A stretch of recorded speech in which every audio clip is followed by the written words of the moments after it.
Bonjour les petits poneys. Non? Aujourd'hui on va parler de la vie. Vaste sujet.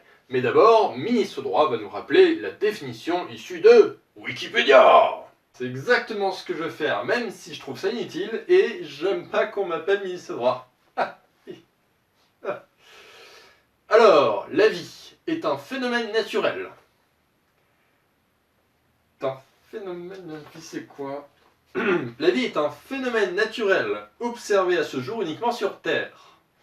La vie se manifeste à travers des structures matérielles appelées organismes vivants, c'est nous, ou êtres vivants, c'est toujours nous, reconnaissables par la grande complexité de leur structure interne et leur activité autonome. Donc, bah voilà, en gros la vie, c'est nul, voilà. C'est toi qui es nul, on n'a pas de transition pour la première partie là. On s'en passera, tu sais, on peut pas toujours faire les choses de la même manière. Est-ce que tu es en train de dire qu'on doit faire des trucs différents? Ah, je t'adore mon gars.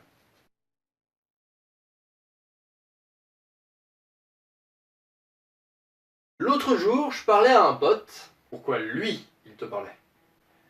J'en sais rien, parce que c'est un pote. Intéressant. Continue.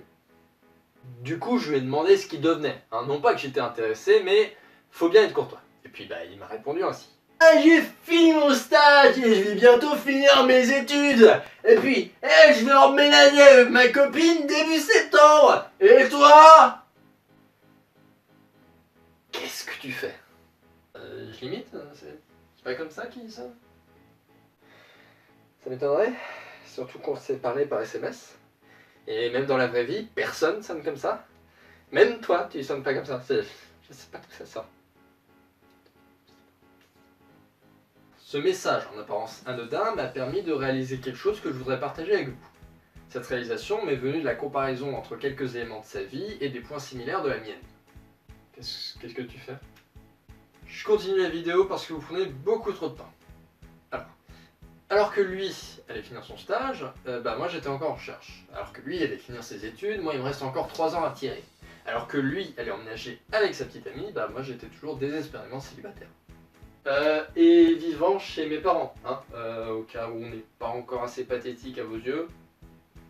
Alors, vu les économies qu'on fait en vivant chez nos parents, moi je suis plutôt content. Franchement, je pense qu'on s'en sort. Voilà. Bien parlé comme un loser, bravo. Toujours est-il que clairement, sa vie n'avançait pas à la même vitesse que la mienne. Ce qui m'a donné l'idée de faire cette vidéo, pour vous expliquer comment fonctionne la vie. Complètement prétentieux. Tu l'as pas vu, mais avec cette phrase, on a perdu 2 abonnés. Moi je les ai vus partir, c'était nos parents. On devrait accélérer avant de perdre le dernier abonné. Alors imaginons que la vie c'est un chemin. Il appartient à chacun de déterminer comment est-ce qu'il va le parcourir. Certains vont y aller en marchant, d'autres en courant, d'autres encore vont y aller en rampant. Mais bien sûr, ça peut pas être aussi simple, parce que les chemins sont tous différents, même si à la fin ils mènent tous au même endroit, c'est-à-dire la mort. Certains auront des chemins clairs et dégagés, d'autres des chemins escarpés. Certains chemins seront plats, d'autres en pente, montant ou descendant. En bref, chacun aura une vie différente et les circonstances dans lesquelles il évolue détermineront sa vitesse. Donc je suis plus lent que mon ami parce que mon chemin n'est pas le même. Parce que je suis un petit peu plus un loser aussi.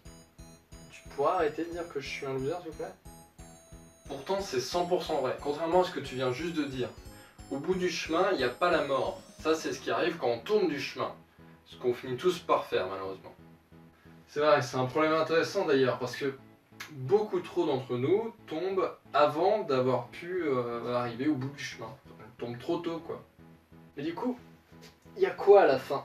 Oh, attendez. Ce serait pas le bonheur? Ding ding, on a un gagnant! C'est exactement ça, le seul truc que tous les êtres humains recherchent. Même si c'est parfois indirectement, notamment par l'argent et le sexe. Surveille ton langage, j'ai des enfants qui regardent. Je crois. Mais attendez. On vient de dire que on était tous sur des chemins différents, au bout duquel se trouve le bonheur. Mais alors, il se passe quoi si on est sur le mauvais chemin? T'es foutu, tu trouveras jamais le bonheur et tu passeras ta vie malheureux. Faudra qu'on revoie quand et comment utiliser ce nez rouge. Mais je vois bien que tu mentais. Ce qui voudrait dire que le bonheur se trouve au bout de plusieurs chemins. On t'arrête plus aujourd'hui, t'as tout à fait raison.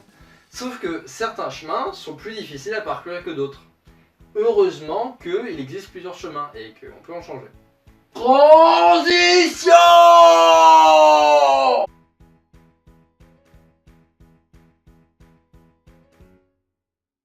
Personne n'est réellement bloqué sur un chemin. Je dis pas que c'est facile de changer, je dis juste que c'est possible.